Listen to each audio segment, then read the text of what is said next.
कि वर्तमान में भारत की 90% जनसंख्या जो अपने आप को सनातनी कहती है, असल में वे लोग सनातनी नहीं है। नहीं। लेकिन हिंदू तो अवश्य होंगे भाई, लेकिन हिंदू तो अवश्य होंगे, क्योंकि जो खुद को सनातनी कहता है वो खुद को हिंदू भी तो कहता है। तो इस विषय में भी आप जानकारी दे मानव समाज को। देखिए, मैंने आपको पहले बताया कि जितने भी हिंदू भाई बहन हैं उन सब ने केवल एक ठप्पा लगा रखा है कि मैं हिंदू हूं, मैं सनातनी हूं, जबकि मैं आपको बता चुका हूं कि ना वो सनातन की परिभाषा से परिचित हैं, ना वो हिंदू की परिभाषा से परिचित हैं। अब हिंदू की क्या परिभाषा है? हिंदू उसे कहते हैं जो किसी भी प्रकार का नशा करना तो दूर, जो नशीली वस्तुओं को छूने से भी डरे, बिल्कुल, उसे कहते हैं हिंदू। हिंदू उसे कहते हैं जो मांस को खाना, मांस भक्षण करना तो बहुत दूर की बात, मांस को छुए भी नहीं। हिंदू असल में उसे कहते हैं जो 33 करोड़ देवी देवताओं की पूजा करना तो दूर किसी को सलाह भी ना दे। हिंदू असल में उसको कहते हैं जो ब्रह्मा विष्णु महेश को इष्ट मानकर उनकी पूजा करना तो दूर किसी को सलाह भी ना दे। अगर वे हिंदू की परिभाषा से परिचित होते तो, लेकिन उन्हें हिंदू की परिभाषा का भी ज्ञान नहीं है। जब आप गीता जी को पढ़ेंगे तो परमपिता परमेश्वर सतगुरु रामपाल जी ने बताया कि गीता जी अध्याय 7 श्लोक नंबर 15, गीता अध्याय 7 श्लोक नंबर 15 में ब्रह्मा विष्णु महेश की पूजा करने वालों को 4 गालियां दी हैं। अब वीडियो देख रहे बहुत सारे हिंदू कहेंगे भाई ये क्या बात हुई, अगर ऐसा लिखा होता तो हमारे चारों शंकराचार्य संस्कृत के प्रकांड ज्ञाता हैं, हमारे धीरेन्द्र शास्त्री जी, हमारे बहुत सारे आचार्य जी, ये तो दिन रात प्रवचन करते हैं, इन्हीं धर्मशास्त्रों को दिखाकर सामने रखकर धारा प्रवाह संस्कृत में प्रवचन करते हैं। तो क्या इन्होंने कभी देखा नहीं होगा? देखा है तो इन्होंने फिर बताया क्यों नहीं? तो कजोड़ जी,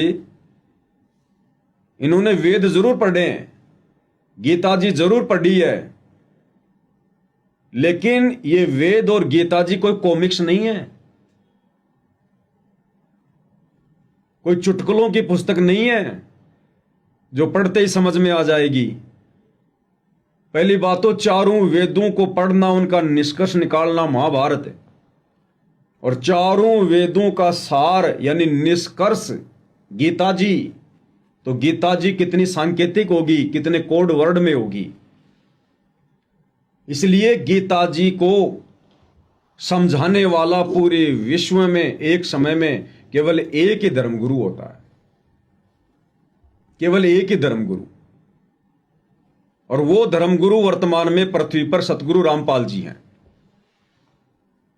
इनके अलावा इन वेदों को सतयुग से हमारे ऋषि महर्षि पढ़ रहे हैं। इन वेदों को आज तक ना तो वशिष्ठ जी समझ पाए जो कि श्री रामचंद्र जी के गुरु थे, इन वेदों को ना ही श्री दुर्वासा जी समझ पाए जो कि श्री कृष्ण जी के गुरु थे। फिर बाकी छोटे मोटे आचार्य संत महंत, इनके बेचारों की औकात ही क्या है? अगर ये लोग समझ चुके होते तो आज धार्मिकता में हम लोगों का स्तर इतना नीचे नहीं होता, आज ये हिंदू मुस्लिम सिख ईसाई नहीं बने होते, आज हमारा देश और विश्व जातियों में नहीं बटा होता, टुकड़ों में नहीं बटा होता, छोटी छोटी बातों पर लड़ाई झगड़े नहीं होते, एक दूसरे के प्रति ऊंच नीच की भावना नहीं होती। लेकिन आज से पहले साधु संत महात्मा ऋषि इन वेदों को समझ नहीं पाए। एकमात्र संस्कृत को पढ़ लेना या संस्कृत भाषा का ज्ञान हो जाना यह साबित नहीं करता कि आप जी विद्वान हैं। एक भाषा विशेष को पढ़ लेने से कोई विद्वान नहीं होता।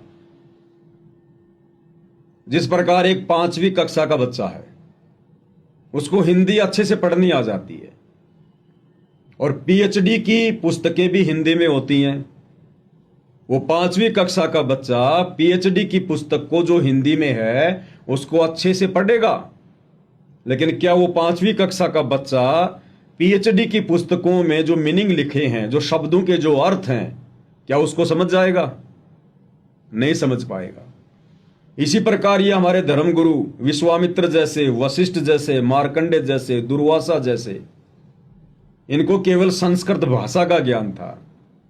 शास्त्रों में क्या लिखा है भक्ति और भगवान के विषय में, ये इस बात की गहराई तक नहीं जा पाए। अन्यथा भक्ति मार्ग में आज समाज का स्तर इतना नीचे नहीं होता। तो कजोड़ जी इन चारों वेदों को और गीता जी को आज वर्तमान में सतगुरु रामपाल जी ने पढ़ के बताया, निष्कर्ष निकाल के दिखाया। तो गीता जी अध्याय 7 श्लोक नंबर 15 में ब्रह्मा विष्णु महेश की पूजा को भी रिजेक्ट कर दिया गया है। तीनों गुणों की पूजा को रिजेक्ट किया गया है। 3 गुण कौन? रजगुण ब्रह्मा जी, सतगुण विष्णु जी, तमगुण शिव जी। तो गीता जी इन तीनों, इन तथाकथित भगवानों की अज्ञानता के कारण समाज ने इनको भगवान मान लिया, जबकि इनसे ऊपर तो और बहुत बड़ी बड़ी परम शक्तियां हैं। तो गीता जी खुद ब्रह्मा विष्णु महेश की पूजा को रिजेक्ट करती है। सभी वीडियो देखने वालों से प्रार्थना है, अध्याय नंबर 7 श्लोक नंबर 15।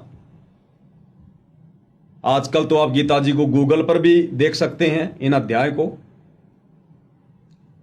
जब आप गूगल पर सर्च करेंगे गीता जी अध्याय 7 श्लोक नंबर 15 में क्या लिखा है, स्पष्ट रूप से हिंदी में भी उसका ट्रांसलेट होके लिखा हुआ मिल जाएगा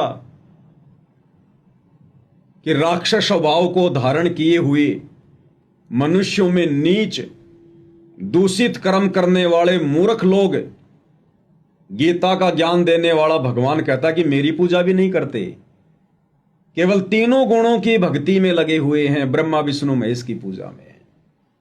तो ब्रह्मा विष्णु महेश की पूजा करने वालों को गीता जी में 4 गालियां दी गई है। अब बताइए हम धीरेंद्र शास्त्री जी को कैसे सनातनी कह सकते हैं? क्या उनकी पूजा सनातनी है? क्या उनकी पूजा वेदों के अनुसार है? अब मन में सवाल उठेगा कि धीरेंद्र शास्त्री जी तो बहुत बड़े हनुमान भगत हैं और पूरा हिंदू समाज हनुमान जी की पूजा करता है, तो क्या धीरेंद्र शास्त्री जी को भी यह ज्ञान नहीं कि भगवान कौन है, किसकी पूजा करनी चाहिए? 101% ज्ञान नहीं है। धीरेंद्र शास्त्री जी हनुमान जी के पुजारी हैं, बालाजी के पुजारी हैं। अब धीरेंद्र शास्त्री जी से कोई पूछे कि सनातनी शास्त्रों में, अगर उन्हें यह पता हो कि सनातनी शास्त्र क्या हैं, सनातनी शास्त्र हैं 4 वेद। सर्वप्रथम ब्रह्मा जी ने 4 वेद मनु को दिए, मनु ने फिर अपने वंशजों को दिए, उन ब्राह्मणों ने फिर आम समाज को 4 वेदों का ज्ञान दिया, जैसा भी उन्होंने समझा। तो सनातनी शास्त्र हैं 4 वेद। जिस समय हिंदुओं की ये कुरान शरीफ नहीं थी, कुरान मजीद नहीं थी, तौरेत नहीं थी, जबूर नहीं थी, इंजिल नहीं थी, सिखों का गुरु ग्रंथ साहिब नहीं था, ईसाइयों की बाइबल नहीं थी, हिंदुओं की गीता नहीं थी, उस समय ये 4 वेद थे। 4 वेद। तो 4 वेदों से ही हर संप्रदाय के धर्म ग्रंथ निकले। तो वेदों में जो ज्ञान है भक्ति और भगवान को लेकर, वो संपूर्ण मानव समाज के लिए है। द्वापर में महाभारत के युद्ध में गीता जी का ज्ञान दिया गया। गीता जी का ज्ञान स्पेशल हिंदुओं के लिए नहीं है, पूरे मानव समाज के लिए है। क्योंकि जिस समय गीता जी का ज्ञान दिया जा रहा था उस समय पृथ्वी पर ना हिंदू धर्म था, ना मुस्लिम धर्म था, ना ईसाई धर्म था, ना सिख धर्म था, ना कोई जैन धर्म था, ना यहूदी थे, ना कोई मंगोली थे। सब वेदों के अनुसार साधना किया करते थे। आगे चलकर कोई मुसलमान बन गया, कोई हिंदू बन गया, कोई सिख बन गया, कोई ईसाई बन गया। तो चारों वेद और गीता जी में भक्ति और भगवान को लेकर जो ज्ञान है वो संपूर्ण मानव समाज के लिए है। आप विचार कीजिए, आज हमारा समाज कितनी जातियों में बट गया है। जाति जाति में भी आपस में ऊंच नीच को लेकर झगड़े फसाद। सतयुग में कोई जाति नहीं थी, त्रेता में कोई जाति नहीं थी, द्वापर में कोई जाति नहीं थी। अगर थी तो आप मुझे बताइए। आज जिस प्रकार से हम लोग अलग अलग संप्रदाय के अपने अपने नाम के आगे अपनी जाति लगाते हैं, सिख भाई अपने नाम के आगे सिंह लगाते हैं, हिंदू भाई अपने नाम के आगे कोई चौहान लगाता है, कोई यादव लगाता है, कोई जाट लगाता है, कोई ब्राह्मण लगाता है, मुसलमान भाई अपने नाम के आगे कोई खान लगाता है, कोई शेख लगाता है। त्रेता युग में आप जिन जिन लोगों को जानते हैं, क्योंकि हम हिंदू समाज के लोग, हमने रामायण बहुत देखी है, महाभारत हमने बहुत देखी है, तो थोड़े बहुत जो पात्र हैं उनको हम जानते हैं। आप मुझे बताइए, त्रेता युग में हम रामचंद्र जी के परिवार से शुरू करते हैं। क्या रामचंद्र जी के नाम के आगे आपने कभी खान लगा हुआ देखा, सुना? उन्होंने कभी कहा हो कि मैं रामचंद्र खान या मैं रामचंद्र सिंह?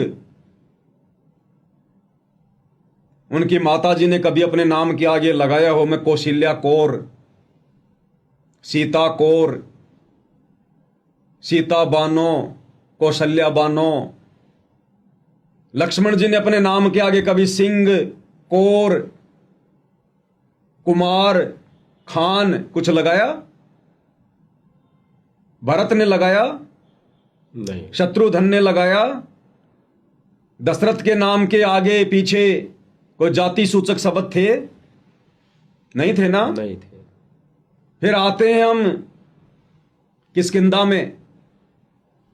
बाली और सुग्रीव दो भाई थे। क्या बाली ने अपने नाम के आगे कभी सिंह लगाया? कोई जाति सूचक शब्द लगाया? क्या उसने कहा कि मैं मुसलमान हूं, मैं हिंदू हूं, मैं सिख हूं, मैं ईसाई हूं? सुग्रीव ने ऐसा कोई शब्द लगाया?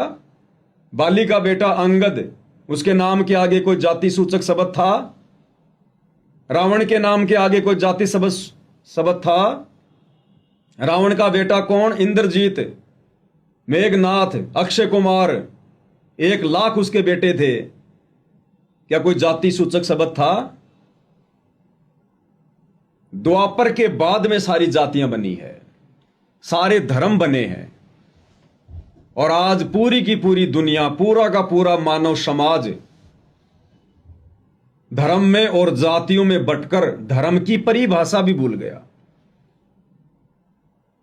तो कैसे हम इनको सनातनी कह सकते हैं?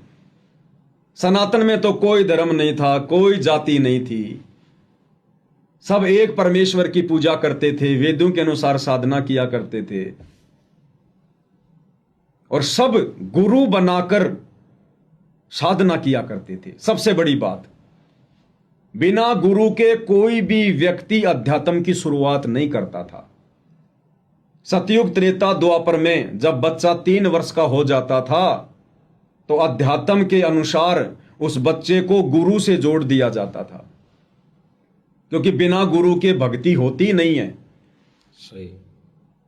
श्री रामचंद्र जी, जिनको लोग भगवान कहते हैं, श्री रामचंद्र जी ने भी भक्ति की शुरुआत करने के लिए वशिष्ठ जी को अपना गुरु बनाया। भाई उनको क्या जरूरत थी गुरु बनाने की? वो तो 3 लोक के प्रधान देव हैं, विष्णु जी के अवतार थे, उनको भला गुरु बनाने की क्या जरूरत थी? लेकिन उनको पता था कि अध्यात्म की शुरुआत सनातन धर्म में गुरु से ही होती है। श्री कृष्ण जी द्वापर में आए, वो भी 3 लोक के देव हैं, प्रधान शक्ति हैं, उन्होंने भी दुर्वासा जी को अपना आध्यात्मिक गुरु बनाया। श्री कृष्ण जी के सतगुरु रामपाल जी ने 2 गुरु बताए। श्री कृष्ण जी का एक गुरु था संदीपनी, जो केवल उनको अक्षर ज्ञान की जानकारी देता था, और श्री कृष्ण जी के धार्मिक गुरु थे श्री दुर्वासा जी। तो श्री कृष्ण जी ने भी गुरु बनाकर भक्ति की शुरुआत की। फिर आज का सनातनी, आज का हिंदू कौन सी खेत की मूली है जो बिना गुरु बनाए मंदिरों में जा जाके, तीर्थों पे जा जाके अपनी मुक्ति करवा लेगा, 84 लाख योनियों से बच निकलेगा। तो असल में वर्तमान में लोग अध्यात्म की परिभाषा ही भूल चुके हैं, लोग हिंदू की परिभाषा ही भूल चुके हैं। आज हिंदू समाज में पहले तो यह कहा जाता था कि बेशक कोई घर बचा हो, बेशक कोई गांव बचा हो, लेकिन कोई घर नहीं बचा जहां पर शराब का इस्तेमाल ना होता हो, बीड़ी, सिगरेट, हुक्का, तमाकू, जर्दा, इनका इस्तेमाल ना होता हो। और आज क्या हो गया,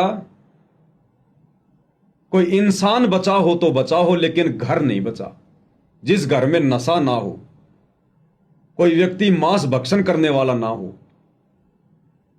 तो अध्यात्म का स्तर कितना नीचे गिर गया, सनातनी पूजा को छोड़ने के कारण। तो हिंदू वो है जो नशे को छुए भी ना, नशा करना तो बहुत दूर की बात है। आज घर घर में नशेड़ी पैदा हो रखे हैं। हिंदू वो है जो मांस को खाए भी ना, छूना तो बहुत दूर की बात है। आज घर घर में मांस भक्षण करने वाले राक्षस पैदा हो रखे हैं।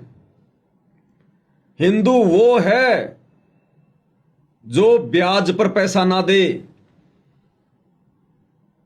क्योंकि जो लोग ब्याज पर पैसा देते हैं अंत में उनकी दुर्गति होती है। दुर्गति। ब्याज पर पैसा कौन लेगा? जो दुखी होगा, परेशान होगा, आर्थिक रूप से तंग होगा। एक तरफ तो वो व्यक्ति पहले से दुखी, ऊपर से आपने ब्याज लेकर उसको मां दुखी किया। अगर मदद करनी है उधार करो। यदि आप ब्याज पर पैसा देते हैं, आप उस परमपिता परमात्मा के सबसे बड़े दोषी हैं। ऐसे व्यक्ति की दुर्गति टल ही नहीं सकती देर सवेर। तो कैसे हम हिंदू कह सकते हैं? गीता जी और चारों वेद ब्रह्मा, विष्णु, महेश और 33 करोड़ देवी देवताओं की पूजा करने को मना कर रहे हैं। और आज पूरा का पूरा हिंदू समाज ब्रह्मा, विष्णु, महेश तो छोड़िए, 33 करोड़ देवता तो छोड़िए, भैरव, भूत, बेताल, हनुमान, चौराहे, पेड़ पौधे, इनकी पूजा में लगा हुआ है। आप कैसे उनको हिंदू कह सकते हैं? 33 करोड़ देवी देवताओं को लंकापति रावण ने युद्ध में हराकर अपनी कैद में डाल रखा था। बेबस थे, लाचार थे। शनिदेव जिससे पूरी दुनिया डरती है, उस शनिदेव को रावण अपने पैरों के नीचे आसन बना के रखता था। ये वायुदेव, ये पवन देव, ये रावण के महल में झाड़ू निकाला करता था। वरुण देव, जिसको जल का देवता कहते हैं, रावण का पानी भरा करता था। अग्निदेव रावण की रसोई में खाना बनाया करता था। तो हमारे धर्म गुरुओं का आध्यात्मिक स्तर इतना नीचे गिर चुका है, इन्होंने हमसे इन लाचार और बेबस देवी देवताओं की पूजा शुरू करवा दी। इससे अच्छा तो रावण की पूजा कर लो, जिसने 33 करोड़ देवी देवताओं को बंदी बना रखा था। तो उन देवताओं से तो उत्तम समर्थ रावण हुआ। इससे अच्छा तो रावण की पूजा करो। तो आध्यात्मिक स्तर बहुत नीचे गिर चुका है। तो बताइए, देवी देवताओं की पूजा करने वाला, मंदिर बनाकर उनमें मूर्तियां स्थापित करने वाला, ब्रह्मा विष्णु महेश को भगवान बताकर उसकी पूजा करने वाला, हम कैसे उसको सनातनी कहें? कैसे हम उसको हिंदू कहें जो हर प्रकार की बुराइयां करते हैं? बाकी चोरी, जारी, निंदा, चुगली, मिलावट करना, रिश्वतखोरी, भ्रष्टाचारी, काला बाजारी, ये तो आदमी की रग रग में समाया हुआ है। हम कैसे उसको सनातनी कह सकते हैं? उसके बाद भी यदि हम सनातनी यात्रा निकाल रहे हैं तो समय और पैसे की बर्बादी के अलावा कुछ नहीं है। पहले स्वयं तो सनातनी बनो, पहले स्वयं तो ये जानो कि सनातन क्या है। ओम नाम की साधना कोई नहीं करता, गीता का ज्ञान देने वाला कौन है कोई नहीं जानता। किसी से भी पूछो गीता जी का ज्ञान किसने दिया, झट से बोलेगा श्री कृष्ण जी ने दिया। अगर वो गीता को ढंग से पढ़ लेता तो कभी नहीं कहता कि गीता का ज्ञान श्री कृष्ण ने दिया। अब सतगुरु रामपाल जी ने आके बताया, गीता जी का निष्कर्ष निकाल के बताया कि श्री कृष्ण जी तो केवल खड़े दिखाई दे रहे थे, एक यंत्र थे। श्री कृष्ण जी के अंदर भूत की तरह प्रवेश करके, और ये ब्रह्म जिसको काल कहते हैं, जो ब्रह्मा विष्णु महेश का पिता है, दुर्गा का जो पति है, वो काल ब्रह्म श्री कृष्ण में प्रेत की तरह प्रवेश करके गीता का ज्ञान बोल रहा था। अन्यथा जब आप महाभारत को पढ़ेंगे दूसरे खंड को, उसमें साफ साफ लिखा हुआ है, श्री कृष्ण जी को तो पता ही नहीं मैंने गीता जी में क्या उपदेश दिया था। तो हिंदू समाज ना ही तो चारों वेदों वाली साधना से परिचित है और ना ही गीता जी वाली साधना से परिचित है। तो किसी भी स्तर पर हम ये नहीं कह सकते कि श्री धीरेन्द्र शास्त्री जी या देश के चारों शंकराचार्य या एकमात्र सतगुरु रामपाल जी को छोड़कर जितने भी धर्म गुरु हैं, कोई भी व्यक्ति सनातन की साधना करता है या अपने भक्तों से करवाता है, सब लोग सनातन से कोसों दूर है। ये तो एक मान बढ़ाई की हवस है, बगुलों में हंस बनने की चाहत है, जो सनातन का झंडा उठा के अपना नाम रोशन करने के लिए जो इस प्रकार की यात्राएं निकाल रहे हैं, रैलियां निकाल रहे हैं। आप इस सनातन रैली में जाके देखिए, अगर आपको मौका मिले तो हर एक के मुंह में गुटखा होगा, जर्दा होगा, कोई दारू का ठेका आ गया तो कोई बियर पीने से नहीं चुकेगा, शराब की घूंट लगाने से नहीं चुकेगा, और उसके बाद भी कह रहे हैं कि हम सनातनी हैं। जबकि कबीर जी ने अपनी वाणी में कहा कि मांस खाए वो ढेड सब, और मद पीवे सो नीच, और कुल की दुर्मति पर हरे राम कहे सो ऊंच। कबीर परमेश्वर जी ने मांस खाने वालों को ढेड की संज्ञा दी है। ढेड यानी नीच व्यक्ति। ढेड कोई जाति से संबंधित नहीं है। जो व्यक्ति नीच कर्म करता है वो ढेड है।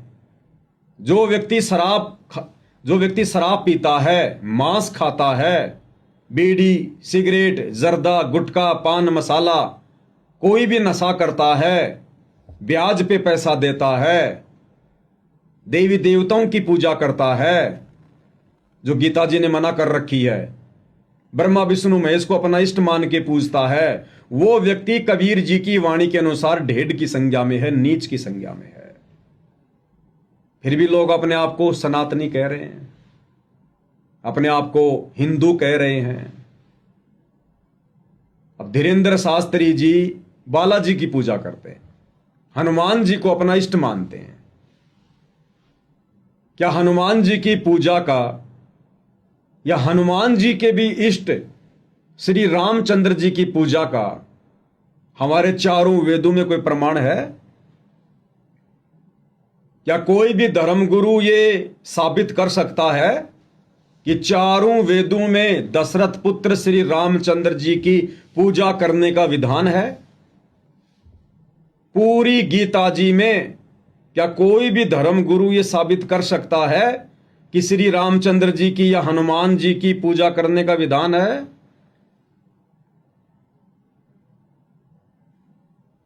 और श्री धीरेन्द्र शास्त्री जी जो जय श्री राम के नारे लगा रहे हैं, हनुमान जी को इष्ट मान के पूजते हैं, उनसे अगर पूछा जाए कि अगर यही सर्वश्रेष्ठ भगवान है, परमात्मा है, यही अगर दुनिया को चला रहे हैं,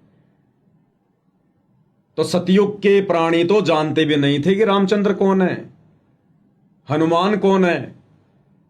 इन दोनों का तो जन्म ही त्रेता युग में हुआ।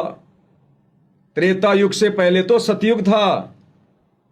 सतयुग में भी लोग थे, वेदों के अनुसार भक्ति करते थे, वो तो जानते ही नहीं थे कि रामचंद्र कौन है। उस समय तो जन्म ही नहीं हुआ था। हनुमान को कोई जानता ही नहीं था, सतयुग का प्राणी। तो श्री धीरेन्द्र शास्त्री जी ना ही तो सनातनी पूजा से परिचित हैं और ना ही वो सनातनी भगवान से परिचित हैं। तो किसी भी सूरत में ये नहीं कहा जा सकता है कि सनातनी यात्रा निकालने वाले सनातनी होंगे। बिल्कुल नहीं कहा जा सकता।